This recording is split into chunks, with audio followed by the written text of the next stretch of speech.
Good morning class 8 students. आपको आज जो रिवीजन वीडियो जाना है वो है आपका चैप्टर 13 कोलाहल, एक भीषण समस्या। वाकई में एक भीषण समस्या है। आपको एक बार रिमाइंड करने के लिए बता दूं कि जो शोरगुल है ये वास्तव में हमारी सेहत के लिए बहुत हानिकारक है। किस प्रकार से, ये मैं आपको बताती हूँ। पाठ में पढ़ाते समय भी मैंने आपको समझाया था, उस वक्त भी कराते समय आपको बताया था कि वास्तव में कि बहुत ज़्यादा शोर सुनने से इंसान बहरा हो सकता है और बधिर भी हो सकता है। तो अत्यधिक शोर, चाहे वो लाउड स्पीकर का हो, चाहे वो आपकी रेलगाड़ी का हो, चाहे सड़क पर चलने वाले जितने भी वाहन हैं उनके हॉर्न हैं, इन सभी का हो, ये हमारे कानों के लिए, हमारी सेहत के लिए, हमारी जो नाड़ियां हैं, मांसपेशियां हैं, हार्ट है, उन सभी से रिलेटेड है। तो शोर से दूर रहना चाहिए, उसे कम करने की सोचनी चाहिए, ना कि ज़्यादा। तो उम्मीद करती हूँ बच्चों अब आपको याद आ गया होगा चैप्टर। तो चलिए अभ्यास कार्य का रिवीजन एक बार कर लेते हैं। इसमें सबसे पहले आपका नंबर था है रिक्त स्थान। रिक्त स्थान में आपके बुक में 2 ऑप्शन दिए हैं, 2 में से जो सही है वो मैंने यहाँ पर आपके लिख दिए हैं। अब एक बार मैं पढ़कर बताती हूँ जिससे कि आपको समझ में आ जाए। पहला है कोलाहल वह ध्वनि है जो कानों को ना भाए, यानी अच्छी नहीं लगती। दूसरा, पड़ोस से आने वाला कोलाहल अधिक पीड़ादायक होता है। सेकंड नंबर पे आएगा पीड़ादायक। थर्ड है कोलाहल जितना अधिक हो उतना ही खतरनाक होता है। तीसरे नंबर पर खतरनाक। चौथा है आपका कोलाहल में प्रतिदिन काम करने वाले व्यक्ति का कुछ ही दिनों में रक्तचाप बढ़ जाता है, यानी ब्लड प्रेशर जिसे कहते हैं वो बढ़ने लगता है, यानी रक्तचाप चौथे में आएगा। और पांचवा है कोलाहल मनुष्य के मस्तिष्क में चिड़चिड़ापन उत्पन्न करता है। तो चिड़चिड़ापन फिफ्थ में आपका रिक्त स्थान में आएगा। बच्चों अब हम आते हैं भाषा एवं व्याकरण में। भाषा एवं व्याकरण में सबसे जो पहला पॉइंट है नंबर का, निम्न शब्दों से विशेषण तथा विशेष्य छांटे।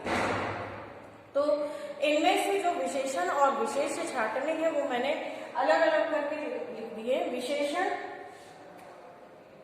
वो होता है जो क्वालिटी बताता है ना, किसी वस्तु की क्वालिटी, और जिसके बारे में बता रही जाती है ये क्वालिटी, ये गुण, उस जिसके बारे में लिखा जाता है वह विशेष्य कहलाता है। ठीक है, जिसके बारे में कहा जाए वो विशेष्य, और जो क्वालिटी बताई जा रही है कि जैसे इसमें दिया है बड़ा कारखाना, बड़ा क्या है विशेषता, और कारखाना क्या है विशेष, क्योंकि उसके बारे में बात की जा रही है। फिर से ना समझ में आए तो एक एग्जाम्पल और देती हूँ, इसी का ही है। दूसरे नंबर पे है लंबी रेलगाड़ी। तो लंबी है मतलब उसकी जो क्वालिटी क्या है, उसका गुण क्या है कि गाड़ी तो है लेकिन वो लंबी है। तो जो रेलगाड़ी है उसके बारे में कहा जा रहा है ना कि वो लंबी है, तो बारे में कहने की वजह से वह विशेष हुआ। ठीक है, अब आपको समझ में आ गया होगा। इसी प्रकार सारे करने हैं। तीसरे नंबर पे कठिन रास्ता, तो कठिन हुआ आपका विशेषण, रास्ता हुआ विशेष। इसी प्रकार चिड़चिड़ा व्यक्ति, तो ये जो है चिड़चिड़ा होगा आपका विशेषण और व्यक्ति होगा आपका विशेषण। नेक्स्ट है आपका अधीर मनुष्य, है ना, जिसे बिल्कुल भी धीरज ना हो किसी भी काम के लिए, उसे अधीर कहते हैं। हबड़ दबड़ है ना, जल्दी जल्दी काम को करना, जल्दी जल्दी खाना खाना, भाग भाग के जाना, तो अधीर व्यक्ति ऐसा होता है। तो अधीर आपका विशेषण हुआ, और जिसके बारे में, किसके बारे में, मनुष्य के बारे में कहा जा रहा है, तो मनुष्य आपका क्या हुआ विशेष्य। नेक्स्ट है आपका नंबर खा पे आते हैं। हाँ है निम्नलिखित वाक्यों में से कौन सा वाच्य है, पहचान कर लिखिए। बच्चों आपको वाच्य कराया गया ग्रामर में, आप अच्छी तरह जानते हैं किसे कहते हैं। वाक्य को पढ़ने के बाद हमें खुद समझ में आ जाता है कि ये क्या कह रहा है। इसमें मैं आपको पढ़कर बता रही हूँ। आंसर आपके यहाँ लिखे हैं ब्लैक बोर्ड से। एक बार अपने एक्सरसाइज को पीडीएफ जो दिया है उससे भी आपने मैच किया, बोर्ड से भी आप वीडियो के जो इस रिवीजन पार्ट को भेज रही हो इसमें से मैच कर लीजिए। पहला है रजत के द्वारा किताब पढ़ी जाती है, ये होगा आपका पहला कर्मवाच्य। दूसरे में माँ ने कपड़े धोए, वो होगा कृतवाच्य। तीसरा बच्चा हंस पड़ा, ये भी कृतवाच्य। और चौथा सरकार द्वारा राहत कार्य किया गया, ये होगा आपका कर्मवाच्य। अब हम आते हैं बच्चों अपने नंबर गा पर। गा पर है निम्न मुहावरों को पूरा करें। तो मुहावरे बुक में आपके लिखे हैं और जो उसके आगे जोड़ने हैं शब्द वो मैंने यहाँ पर लिख रखे हैं, है ना। पूरा मैंने नहीं लिखा है, आप बुक में जो लिखा है उसके आगे जो डैश दिया है उसमें आप इसको भर लीजिए। पढ़ के मैं बताती हूँ जिससे आपको स्पष्ट भी हो जाएगा। इसमें पहला है आपका अंधा, दूसरा है आसमान सिर, इतना तो लिखा है बच्चों, पर उठाना उसके आगे लिख दीजिए। तीसरा है अंग अंग, ये तो बुक में लिखा है, आप उसके आगे तीसरे नंबर पर लिखिए मुस्कुराना। चौथा है दाल में और आगे लिखेंगे काला, तो आपका मुहावरा पूर्ण हो जाएगा। नेक्स्ट है पांचवा बाएं हाथ, ये तो बुक में लिखा है, आगे लिखेंगे का खेल। और छठा है छाती पर मूंग दलना, इससे आपके मुहावरे छठवें भी कंप्लीट हो गया। अब आते हैं घा पर। नंबर घा है आपका वाक्यांशों के लिए एक शब्द लिखिए। वाक्यांश यानी बड़े वही वाक्य मैंने आपको समझाया था, उसके लिए एक शब्द होगा जो ईश्वर में विश्वास करता है, उसे कहते हैं आस्तिक। नंबर 1 में लिखिए आस्तिक। नंबर 2 है आपका बच्चों जो कहा ना जा सके, है ना, जिसको कह नहीं सकते, वो है अकथनीय, मतलब ये बात हमसे कही नहीं जा रही, तो इसका मतलब हुआ ये बात अकथनीय है। दूसरे में आएगा कथनीय। तीसरा आपका है जो सब कुछ जानता हो, जो सब कुछ जानता है था भगवान, तो उसको बोलते हैं सर्वज्ञ। जो सब कुछ जानता है उसे कहते हैं भगवान, है ना, कहते हैं, इसीलिए उसे कहते हैं सर्वज्ञ। जो किसी का पक्ष ना हो, मतलब ना इसका पक्ष है ना उसका पक्ष है, तो क्या होगा निष्पक्ष।